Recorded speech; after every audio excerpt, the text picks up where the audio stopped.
pay close attention because I'm going to ask you in a minute. We're close to that moment where you're going to video yourselves doing some stuff. So pay close attention. We're going to talk about a few things. I want to start with energy. I mentioned earlier, some of you have got naturally high energy, and you've got to get yourself into a state where maybe you bring it down every time you get when you start class, because you can scare them. And if you're on that high energy all the time, they go like, whoa, what have I walked into? Some of you are going to be lower energy, and you need to pep yourselves up in terms of your energy. Then it comes back to your voice and how you're going to speak through the day. There's going to be moments when you're going to have to boom something out, and you're going to have to amplify your voice, and you're going to have to really stress things. And there's going to be other times where you can really quieten your voice. And I'm going to get you to use that quietness. If you've got a microphone, you can even go quiet to speak. So think about that voice and when you're going to be a bit louder, but also in terms of speed, because sometimes we might be talking about something and it's exciting, and we're going to go quickly. And other times, I might be telling a story, and I'm just going to slow it down. And I'm going to bring you the message with some pauses. And that's going to have another effect in terms of how we speak.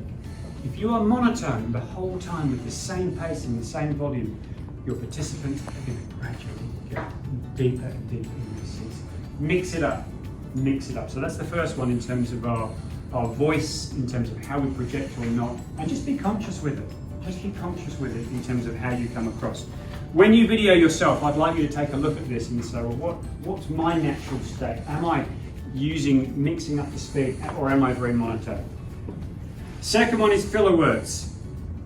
Filler words are things that we say in between speaking, like What else do we say as filler words? Like. You know what I mean? You know.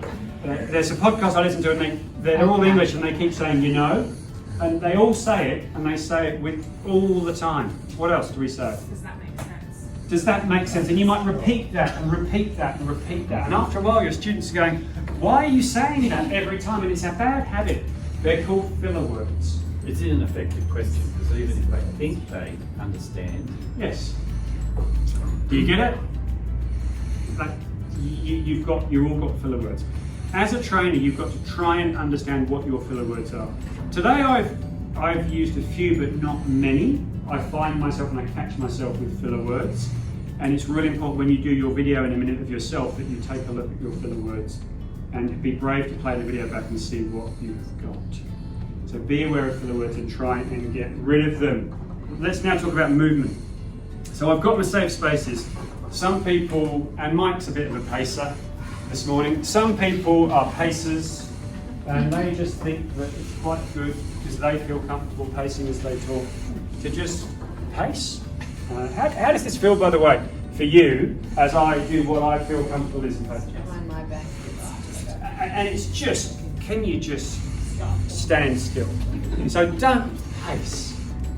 I want you to spend time in a safe space talking and then go to another safe space. The other thing you can do is just, as you go between safe spaces, you can stop talking. Which might feel a bit awkward, but it gives your audience time just to breathe and to think. You don't need to be talking the whole time.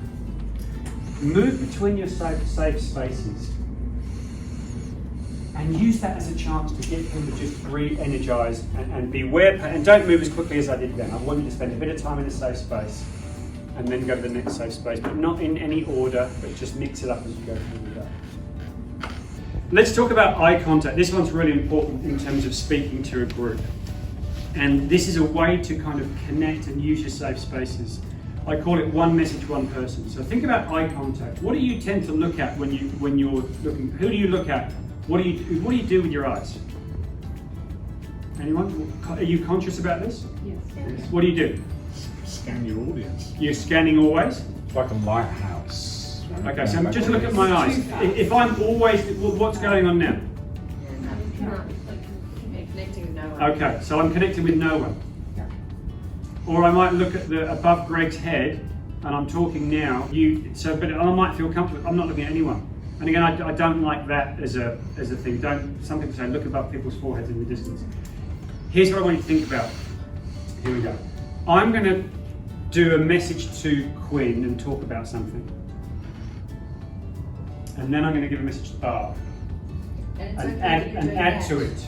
And that's not like pointing. No. So you can do that, yeah. Yeah. And then I might get a message to Rick like this, and talk about something for a second. But if I stay here for too long, or if I get too close, how does that start to feel, Rick, in terms of me delivering this message? My eyes are shut down on the floor. So don't get too close, but you can give one message to one person, and with eye contact to Rick in that moment, I can give eye contact to Mark in that moment, but don't hold it for too long, and then you can kind of give eye contact towards the back without specifically. So the flicking around too quickly becomes distracting, but you want to try and hold that gaze with people, but don't, you know, there are some people when you do that, they're going to might be look away or be too conscious. Don't try and mix it up. So otherwise it looks like you've got favourites, and it's hard when you've got someone at the front who's got a smiley face. They're serious. They're like, you might find that there are people who you gravitating to, and just be aware of that, and try and kind of give it like that. Again, don't be mechanical with it, but try it. It's not easy.